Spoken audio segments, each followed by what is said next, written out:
Most landlords in the UK will use a lettings agent to manage their properties.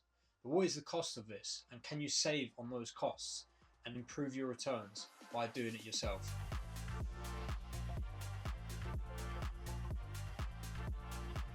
So in today's video, we're just going to be going through what property management actually is, what the fees are to actually hire a property manager, the advantages of using a property manager, and then some top tips that I think you should know if you're going to be managing the property on yourself.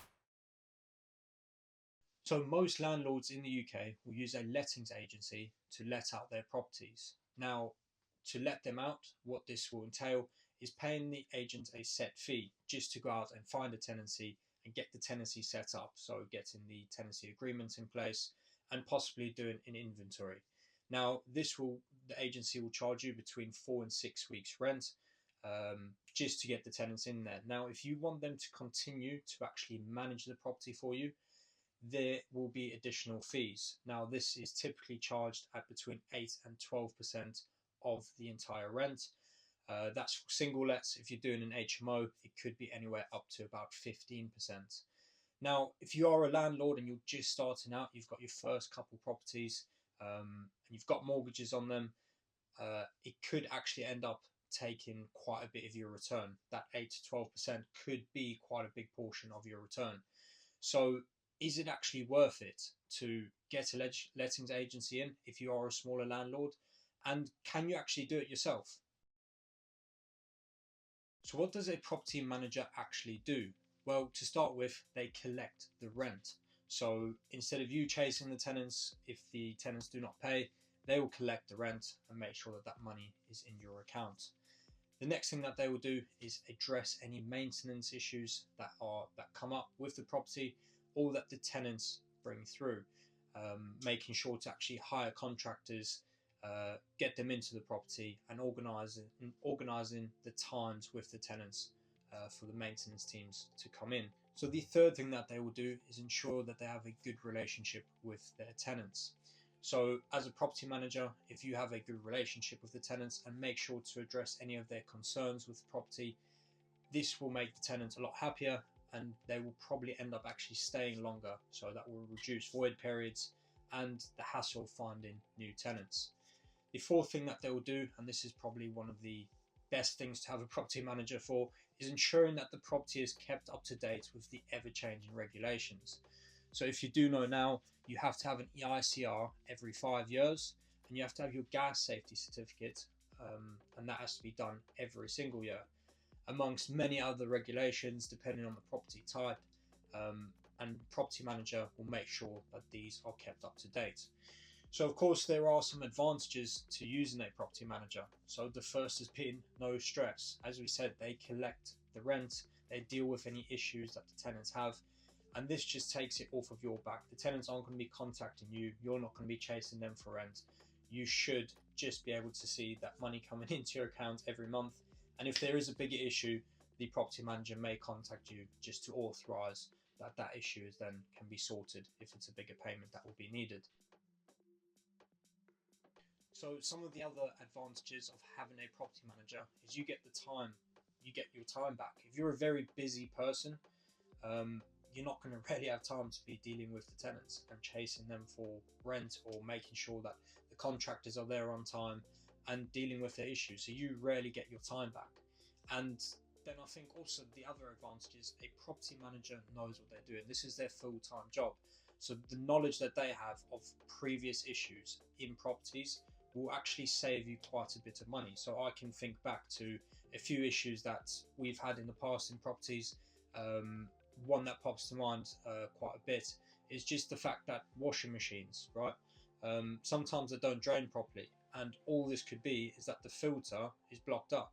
Now, if you didn't know that, you might be calling out a handyman who's going to charge you £100–150 call-out charge just to come have a look at the washing machine, and it's going to take him 5 minutes to unblock the filter.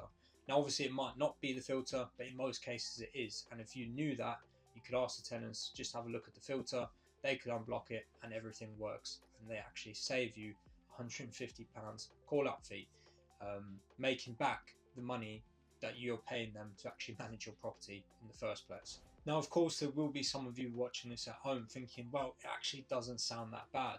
And you're probably right. Managing a small portfolio of maybe 2 to 3 properties, and you're doing a very basic strategy, so you're not doing HMOs or serviced accommodation, it's entirely possible to do this, and it's not that hard. So if you're going to be managing your own properties, doing it yourself, here are some of the top tips that I have for making sure that you have a smooth property rental. So the first tip is get all your ducks in a row.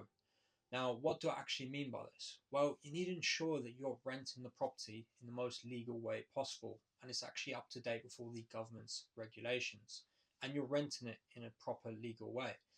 Now, what do you need to do this? Well, you need to ensure that the tenant's security deposit that they have paid to you is registered with a government approved protection scheme, and this must be done within 30 days of them paying it to you. You also need to ensure that you have given them the latest government approved how to rent guide, as well as ensuring that you have a solid AST in place, and that is particularly important, that is signed by yourself and by the tenant. You also need to make sure that the EPC, Energy Performance Certificate, is valid, and you have given them the actual certificate. You also want to make sure that you've given them the gas safe certificate if gas is installed, and the current ERCR, and these must both be valid. Now, what I would recommend doing is just giving a pack with everything in, getting the tenant to actually sign that they've received this pack, because this is everything you actually need to have in place if you're going to evict your tenant. So the second tip is show all your tenants how everything actually works. This will include showing them where the consumer unit is, where the gas meter, the water meter, and electric meter all are. Also, all the water shut-off valves and the gas shut-off valves, and making sure that they understand how the systems and appliances in the property work. You'll never guess how many times landlords are charged call-out fees by an electrician or by a plumber to come have a look at a heating system that doesn't work, when in actual fact the landlord just hasn't bothered to show the tenant how it works. So they think it's not working, the electrician, plumber rocks up, they jumble a few buttons because they know how these systems work, and the heating's running again, and they've been charged now £150, when it's easy enough if the landlord actually knows how it works to just get it done and show it the tenants how to work it in the first place. So tip number 3, keep up to date with all the ever-changing government regulations. So at the time of filming this, the Labour government is currently bringing in the Renters' Rights Bill. Now this will come out sort of mid-2025. It's currently going through the House of Commons at the moment. But once this is out, the rental landscape will change, and you want to make sure that you're up to date with all the current regulations that will be bringing out.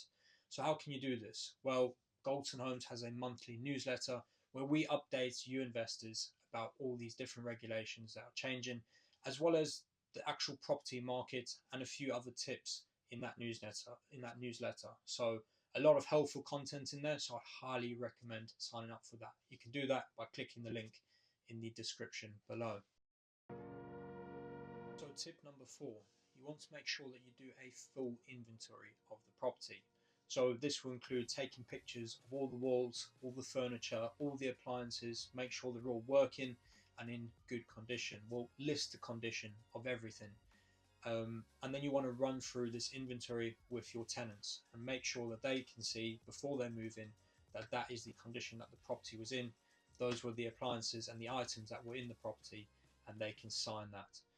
Once you've done that, if the tenants then move out and there's any damages or losses to the property, this will help you recoup it later on down the line. Typically will come out of their security deposit, but you will have to prove that, and you can do so by having a solid inventory check before they've moved in. So obviously there are many different things you need to know to have a very smooth rental, and we're not going to be covering every single thing. So if you would like a free checklist, click the link in the description below.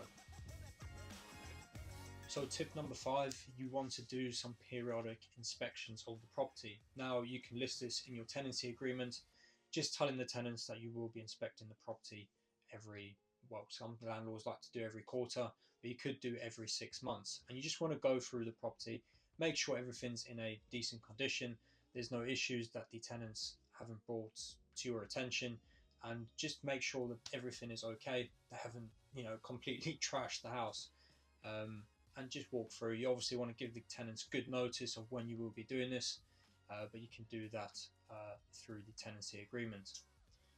This will also help you identify any works if you're doing this maybe 2 months before the end of the tenancy, just to identify any works that you may need to complete in the void period before your next tenants move in.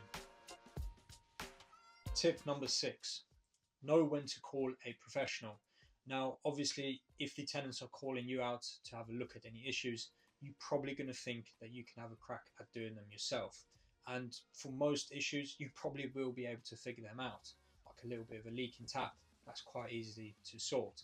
But any electrical or big plumbing issues, so like a leak, you want to get a professional out, because these need to be sorted properly and in a timely manner.